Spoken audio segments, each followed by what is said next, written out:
हफ्ते के बहुत सारे ट्रिगर्स होंगे जो इंपॉर्टेंट होंगे और मार्केट को दिशा दिशा देने में बड़ी भूमिका निभाएंगे। वो समझ लेते हैं कंचन से। कंचन, गुड आफ्टरनून। बताइए अगले हफ्ते के अहम ट्रिगर्स। Good afternoon Shreya. और अगला वीक काफ़ी ज़्यादा इंपॉर्टेंट होने वाला है क्योंकि कई सारी कंपनीज अपने जो पहली तिमाही के नंबर्स हैं उनको भी पेश करती हुई नजर आएगी।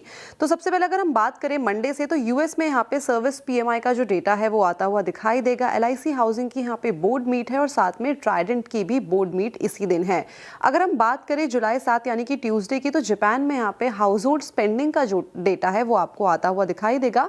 वेंसडे में अगर हम जाएं तो एफओएमसी के मिनट्स आएंगे, ये काफ़ी ज़्यादा इंपॉर्टेंट होने वाले हैं। रात के 11:30 बजे आपको आते हुए दिखाई देंगे, यानी कि रिएक्शन आपको 9 जुलाई को आता हुआ दिखाई देगा क्योंकि 9 जुलाई और भी ज़्यादा इंपॉर्टेंट है। यहाँ पे एक तो चाइना का इन्फ्लेशन रेट का डेटा आएगा, पीपीआई डेटा आएगा, यूएस में एग्जिस्टिंग होम सेल्स का डेटा, और इसी दिन से शुरुआत होगी पहली तिमाही के नतीजों की। टीसीएस अपने पहली तिमाही के नतीजे प्रेजेंट करेगा। इसके साथ ही आनंद राठी वेल्थ, जीएम ब्रूअरीज के नंबर्स भी इसी दिन आएंगे। फ्राइडे की तरफ बढ़ा जाए तो जापान में पीपीआई का डेटा आएगा, इंडिया के अंदर बैंक की लोन ग्रोथ, डिपॉजिट ग्रोथ का डेटा, और चाइना में व्हीकल सेल्स का डेटा भी इसी दिन आएगा। और साथ में यहाँ पे आएंगे एल&टी फाइनेंस के नंबर्स। और यहाँ पे सैटरडे भी काफी इंपॉर्टेंट है बिकॉज यहाँ पे एलटीएम के जो पहली तिमाही के नंबर हैं वो आते हुए दिखाई देंगे। तो अगला पूरा ही हफ्ता आपको काफी सारे अपडेट्स और काफी सारे रिजल्ट्स भी देखने को मिलेंगे।